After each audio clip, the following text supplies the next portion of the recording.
It's so good to hear everybody lifting their voices and just praising God together. It's so encouraging. I was busy looking over my notes because my wife has been out of town since Thursday. So I've been a single dad doing everything. And it's been a good lesson in humility the last few days, knowing that I can't do this. I can barely do it for 3 days, but I am just not capable. I'm sure if something were to happen to Liz, he would miraculously give me the what I need to get the job done and get through it. But man, it's been humbling to see how much Liz does around the house and how much has not gotten done because she's not here. We pick her up at the airport about 5 today, so I got a lot of house cleaning to do and a lot of dishes to do, and I don't want to come home to a mess. It's been a humbling experience. And we are talking about humility today. And like I said, this is the last week of Believe, and it ends with humility. And I want to tell you a story about me and my experience with it was really the first time I really learned about humility and pride. At least it really sunk in. I was in 6th grade, and the class was putting on some kind of program for the whole school, first through 6th grade, and the parents. And I don't remember what kind of program it was, but somehow I was chosen to play the part of Elvis. That's not funny. That's serious. Okay, that's a big responsibility. I always loved Elvis. I'm sure it was because my mom was such a huge fan. And so I was instilled early. I didn't grow up in Memphis. I grew up in Nashville, but still, I had Elvis in my blood. Mom had all the big records and the small singles, and man, I would play those all the time, and I would sing with them, and I would watch him on TV or whatever, and I learned his moves. At least I learned to imitate his moves. And so somehow I was chosen to play the part of Elvis in this school program. And I didn't sing. I was supposed to pantomime. I remember it was Hound Dog. That was the song. I was dressed like Elvis. I pantomimed. I didn't play the guitar. I pretended to sing. I pretended to play the guitar. So basically, it took no skill, no talent at all. And yet, Mrs. Vaden, my 6th grade teacher, pulled me aside one day. I'll never forget this. This made a huge impact on me. And she said, "Barry, you have a big head." And I'm like, "What are you talking about?" I mean, I did have some big hair back then, believe it or not. I didn't know what that phrase was. She said, "You're getting a big head." And she had to explain to me what pride was. That I was letting this Elvis thing, that I was going to be on stage and get the spotlight, and I was the only one in the whole school who was going to play the part of Elvis, get to my head. It was my first taste of glory, my first taste of the spotlight and the stage, and I was letting it go to my head. And she said, "Your friends don't want to be your friends right now because you have too much pride." And I will never forget. I have no idea anything else that Mrs. Vaden taught me. I can't recall a single lesson, English, math, social studies, whatever. I can't remember anything that she taught me. But I remember that conversation that Miss Vaden had for me. And I'm in all humility, I can say that I have never ever struggled with pride since that day. Yeah, you should be laughing. You waited for me to laugh before you laughed. You're like, "Is he serious?" So here we go. Look at this. Here I am. That's me. And I thought I was something special with this Elvis costume. It was really just like a leisure suit with a collar turned up. And that is Christmas tinsel sewed to my sleeves. I mean, what a cheap Elvis outfit. But I thought I was something. I really did. And all I did is sit there. Look, is that a bar cord, Julia? I mean, I'm just holding it like this. I'm not.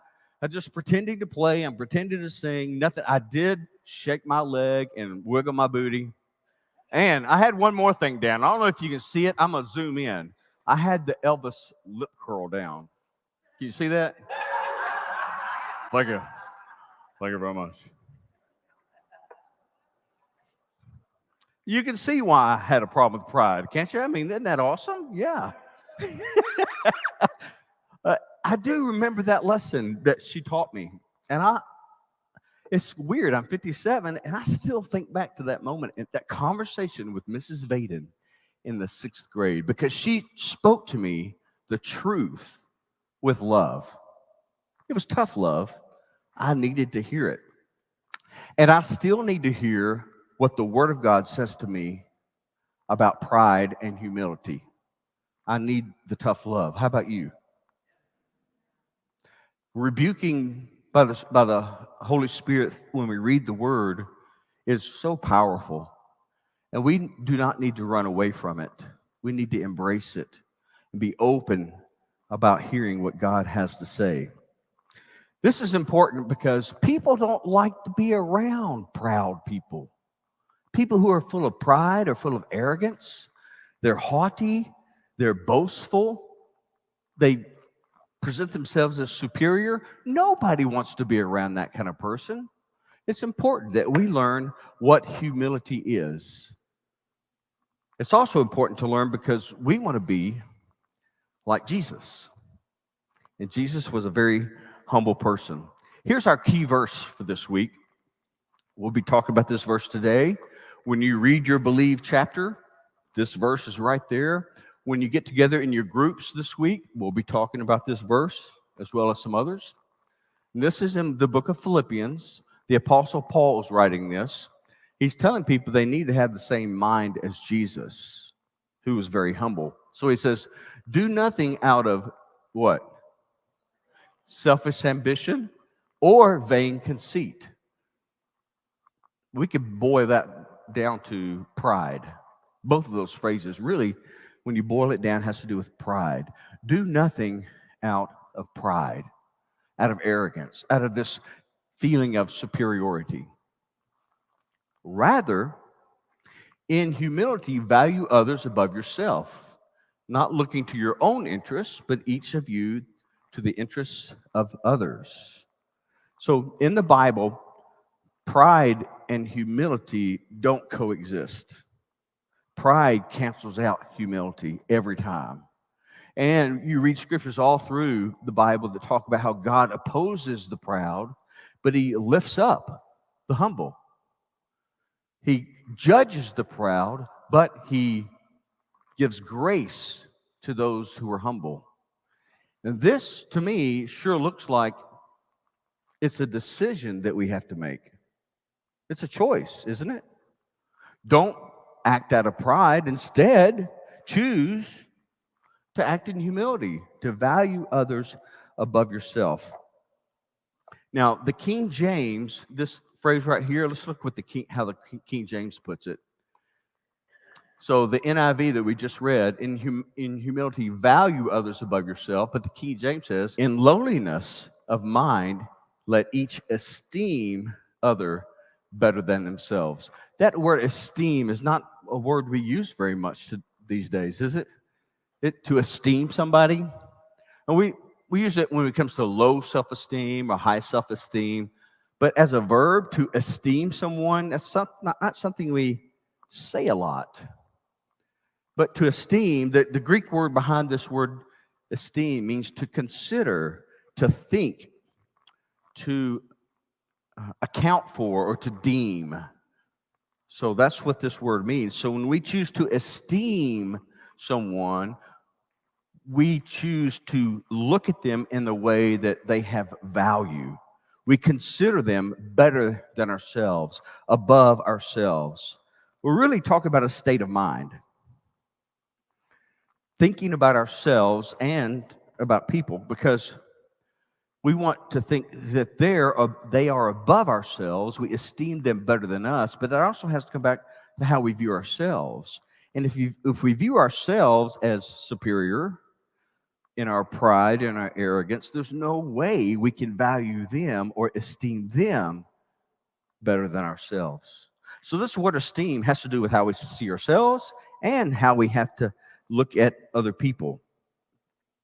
So back to our key verse, do nothing out of pride, basically selfish ambition or vain conceit. Rather, in humility, value others above yourselves, not looking to your own interests, but each of you to the interest of others.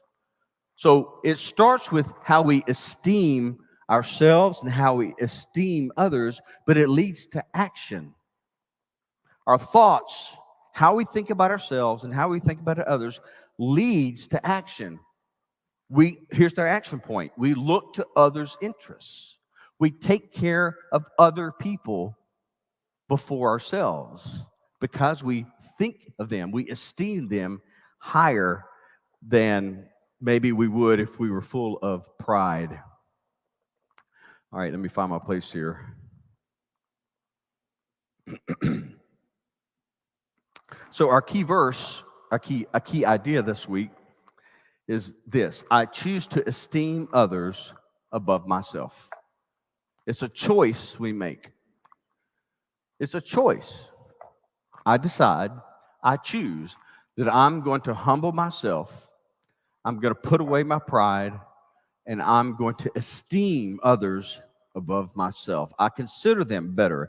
I account that they are better than me. I think that way. I value them. And it always will result in action. And this is important, like I said, because nobody wants to be around a prideful person. People would rather be around someone who is humble.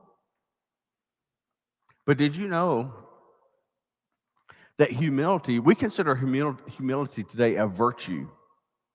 And in Galatians 5:22 and 23, it's not listed as one of the fruits of the Spirit in that verse. We're doing 10 values right now. This is the 10th one. Not all of them are in that Galatians 5 verse that lists the fruit of the Spirit, but so many other verses we could turn to. This is a fruit of the Spirit. So we want to remain connected in Jesus so that that fruit can grow on our branches. We can have Jesus, juicy, plump Jesus fruit. It includes humility. So this is important because people don't want to be around proud people. They want to be around humble people. Well, we have to stay close to Jesus in order to set aside our pride and be humble. In fact, all these virtues that we talk about are really tied into love, the key virtue. Every one of them has to do with how we treat people, how we love God, and how we love others. No, humility is no different. You can't really truly express humility and hold others above yourself if you don't love them. Before I was a parent, I'd be with my friends who had babies, and I remember some moments where I thought I was going to throw up because of the stench of a dirty diaper. And I would babysit. Liz and I would babysit, so it was time to change the dirty diaper. I will never forget Zachary Parkerson. Some of you know Zachary, who's grown up now. I was gagging. I thought, this kid has poop all over him. He's about to have vomit all over him as well. And I couldn't do it. I had to run out of the room before I messed up that kid. And Liz had to take over. But as a parent, buddy, I was a poop wiping diaper changing machine. At first, I put a mask on with a dryer sheet in it. I did. That was I had a stash right beside the diaper changing station. But after a while, I didn't even need that. No gloves, nothing, just let me at it. Why? Because I love my babies. And I esteemed their needs above mine. It all comes from love. And I would say that all the other virtues that we've been talking about, actually, they're so interrelated. It's kind of hard to just focus on one. if you build up one, the others build up also, it seems like. If you ignored one, then the others seem not to grow as ripe and plump as they should. They're all tied together. But I can see how love and patience and joy and self-control and all these things, are gentleness and kindness, are really deeply tied to humility as well. It's important to talk about humility because we want to be be people that are humble, because that's how we can influence the world. And I started to say this and I got distracted by diapers. Before Jesus, humility was not a virtue. Humility in the Roman Greco world was considered a flaw. It was a flaw if someone was humble. You talk about a ladder climbing society, a society that was so rigid with their socioeconomic levels, way more rigid than what we are. You couldn't ever break out of your socioeconomic level. And to consider yourself to act in humility meant you were debasing yourself, and it was not a good thing to debase yourself in the Roman Greco world. But Jesus changed all that. Jesus came along and taught us to set aside our pride and to take on humility. So 2 reasons why this is important. One, we want to have influence on people. We want to show our love to people. You can't do that with a prideful, haughty spirit. And because we want to be more like Jesus. So I don't know anybody better to look at as an example of humility to teach us about humility than Jesus. And it was from the very beginning to the very end of his life. In the incarnation, when he stepped out of heaven, he made a choice to humble himself, to set aside himself, set aside his rights and privileges as the Son of God, as the second member of the triune God, who actually was there and created creation itself, set aside all the rights and privileges and power to humble himself to become a baby, and a defenseless baby, to a poor family. Not even born in a bed, but born in the poorest, most humble circumstances, in a cow stall, in a feeding trough. It started there, and it kept going. All through his life, we see humility experienced and expressed. All the way up to the very end, to the Garden of Gethsemane. In humility, he submitted to God's plan.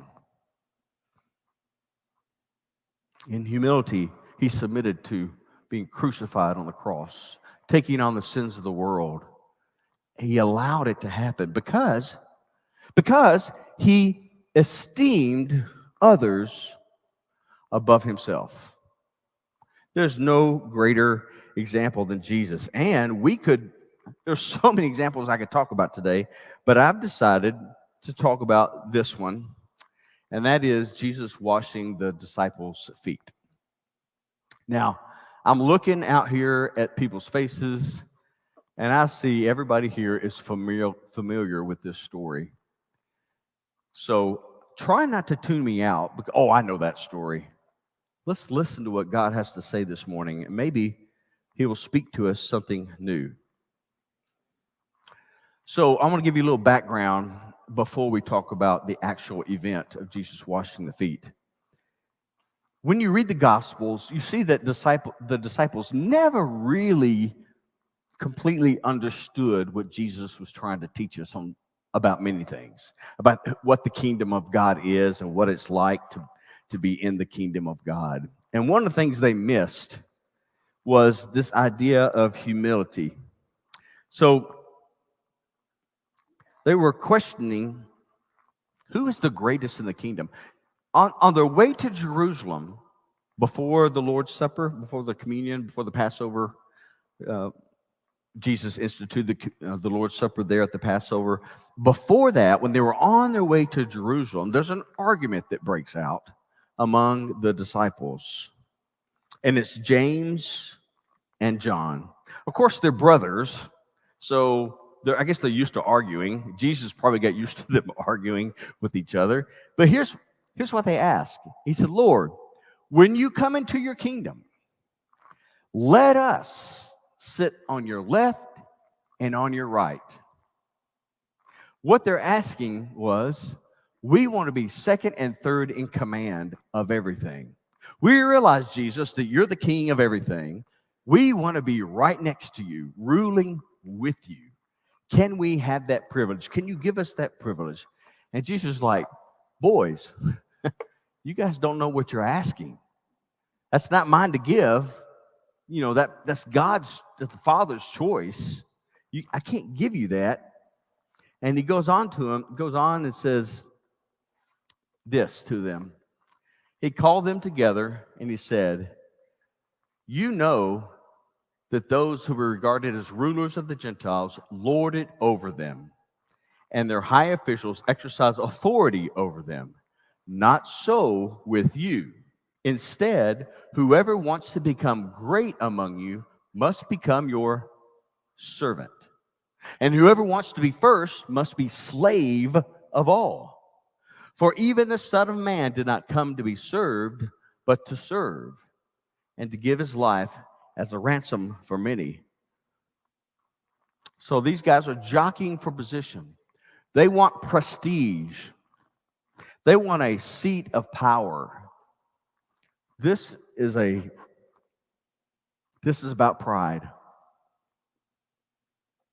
It's about pride. Do you see any humility in the request of James and John?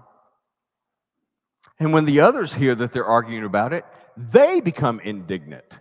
Doesn't say why, but I wonder if it's because they didn't get to ask that question first. What about me? I've given up everything to follow you. Don't I deserve to sit on your left or sit on your right? They became indignant with James and John. We see this idea jockeying for position, not just on the road to Jerusalem, but at the Passover itself. Of course, the Passover looked nothing like Leonardo da Vinci's painting of the Last Supper. We'll talk about that in just a minute. But even a few hours before Jesus is going to be arrested, they're still arguing about who's the greatest among them. They just didn't get it. And Jesus knows tonight's the night. Tonight's the night that Judas is going to betray me. Tonight's the night that I'm going to be arrested. Tonight's the night that I'm going to be beaten. Tonight's the night that I'm going to be mocked. Tonight's the night that I'm going to be condemned to death. And I will die on the cross tomorrow. I will take the sins of the world onto my shoulders, the past sins, the present sins, and all the future sins. The weight of the world literally is going to be on my shoulders, Jesus is thinking. And I'm going to experience separation from my Father like I've never experienced before. And these guys are arguing because of their pride.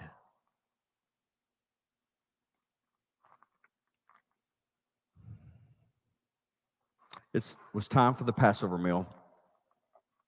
And Jesus put Peter and John in charge of securing the upper room where they were going to have the meal. He said, go and find this guy. He's got a room for us. Everything's going to be set up and ready. Go make preparations for the meal. So Peter and John do that. And as Jesus and his disciples enter the upper room for Passover, they notice that there's no one there to wash feet. And so they just go and sit at the table. They took their shoes off, probably, at the door. That was customary. And when they're at the table, they're not sitting like this. There's a very low table. They're all leaning on cushions under their left arm at the table so they can eat with their right arm. And their feet they're kind of laying on the side/tummy, and the feet are behind them because you don't want feet near the table. which my girls still don't understand. I can't tell you how many times I said, get your feet off the table. We don't put our feet on the table. So that's how they would be positioned. They're kind of semi-reclining at the table. They're propped up with their left hand, and they're eating with the right hand. Their feet are back behind. And there's room between their feet and the wall, so whoever's serving can get around. It doesn't look anything like this. But when they walk in, there's a basin of water and a towel probably, but no one is there to man the station. Now this was a social faux pas. It was bad. It was a bad mistake. Somebody made a mistake in their planning. And maybe as they walked in, they blamed Peter and John because they were the ones who were supposed to make preparations for the supper. Maybe they walked in and said, man, Peter and John, they messed up again. There's nobody here to wash feet. I'm going to sit over here. Or maybe they blamed the homeowner, right? Well, the homeowner should have provided a servant or someone to wash feet. Or maybe they blamed Jesus. He's the host of the meal. Maybe Jesus messed up. Somebody messed up.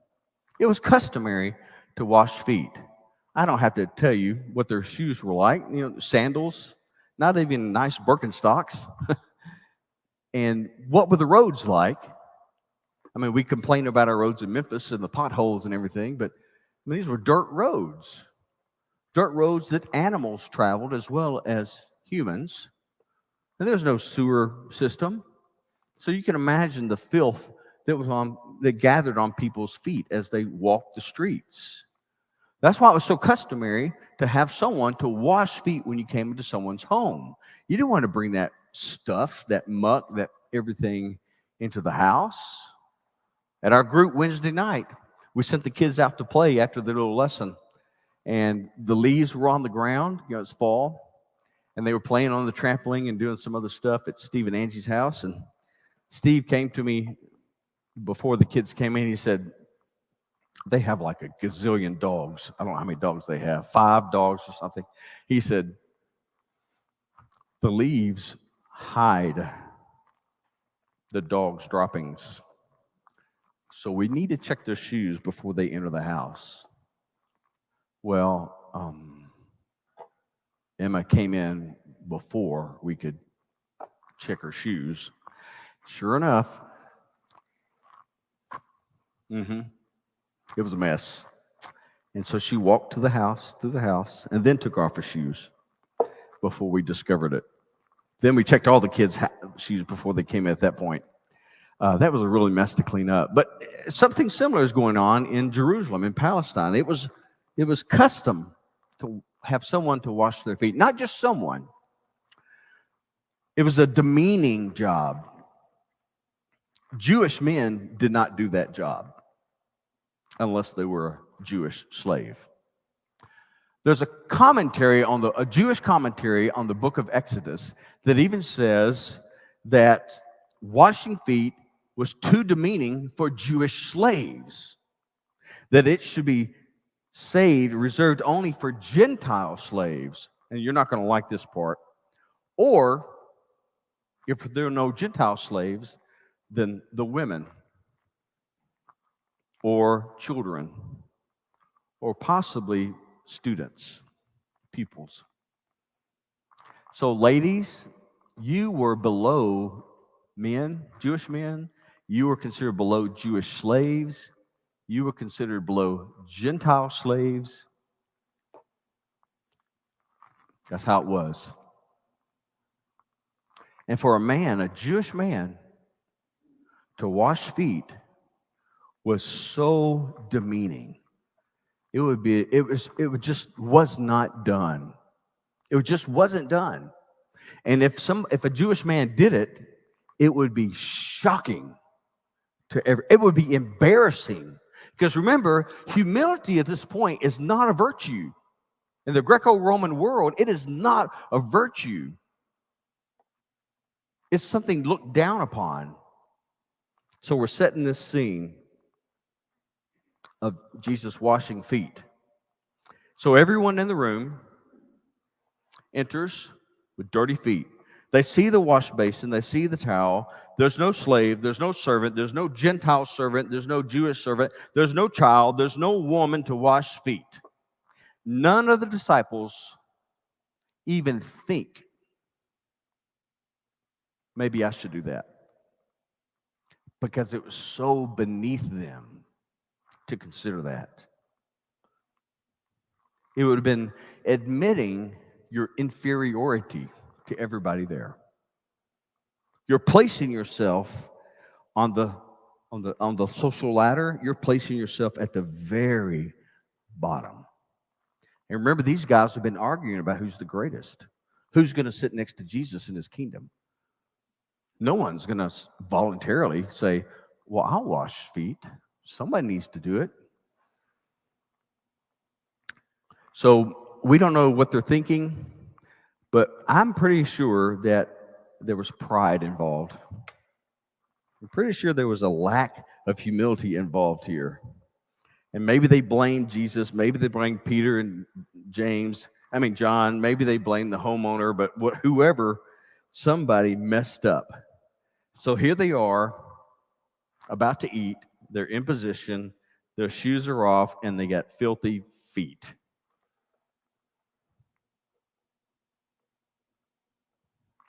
This Passover would have been like all the other Passovers they've had for the last 30 years or whatever, except this time they weren't with their families. They were with Jesus. And this time something else was going to be very different. Luke tells us that at some point during the meal, the disciples get into another argument over which of them is the greatest. And Jesus says to them, the kings of the Gentiles lord it over them, and those who exercise authority over them call themselves benefactors. But you are not to be like that. Instead, the greatest among you should be like the youngest, the one who rules like the one who serves. You see the social classes here?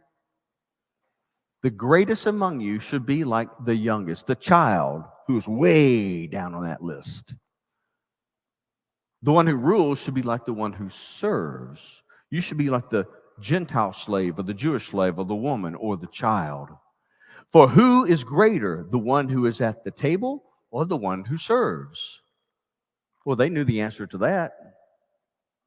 Is it not the one who's at the table? This is what the world teaches us. This is what everybody believed back then.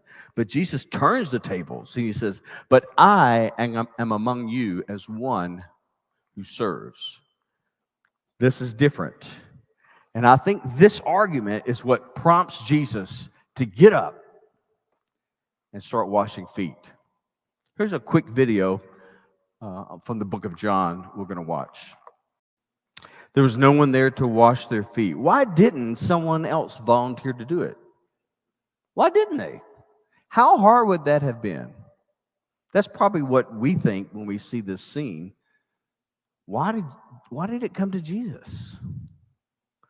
And we may tend to judge those disciples for being too full of pride and not being humble enough. But isn't that really a picture of who we are? That there are demeaning jobs that nobody wants to do, that sometimes we walk right past it. Just as they walked right past the water basin and the towel at the door. Saw it, ignored it, walked on, kept going.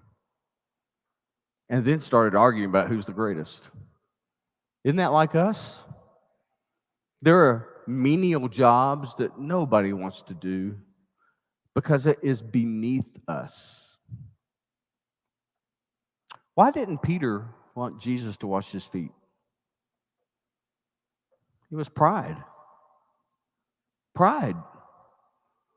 No. I can't let you do that. You know, there's some churches who wash feet regularly. It's one of the ordinances of the church, they say, and they do it at least once a year. And it's a set date. Everybody knows when it's going to happen. It's a ceremony. And I heard from one minister from that one of those churches who said, the ladies of the church know exactly when the foot washing ceremony is going to be, and they all go get pedicures the day before. Every one of them does it. He said, my wife included, they get pedicures because they don't want anybody looking at their nasty toenails and, you know, uh, fingernail polish chipping off or sharp toenails or whatever it is, calluses. Feet can be nasty. But isn't that a form of pride also?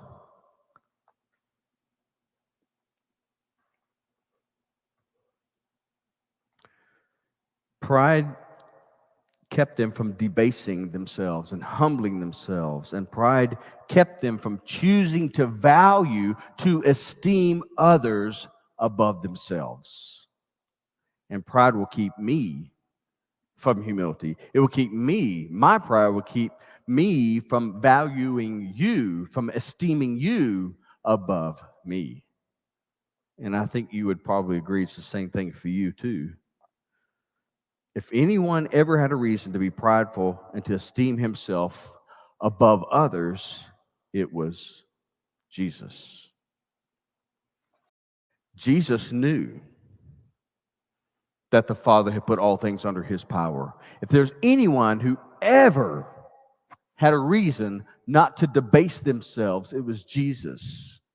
He knew who he was. He knew that the Father had put all things under his power. This is the same chapter, by the way, that we've been talking about. And that he had come from God and was returning to God. He knew all these things. He had every reason to set himself higher above everybody else because he was, in reality, higher and better than everybody else. He was the sinless, perfect Son of God. If anybody had any reason not to debase themselves, it was Jesus. But look at this. Because he knew who he was, because of that, so he got up from the meal, took off his outer clothing, and wrapped a towel around his waist. And after that, he poured water into a basin and began to wash the disciples' feet, drying them with a towel that was wrapped around him. Jesus Christ, who is the second person of the Trinity, who created the world, King Jesus, the perfect, sinless one, he made a decision to esteem others above himself when he humbly performed this menial task. And he instructs them to do the same. We just heard this in the video.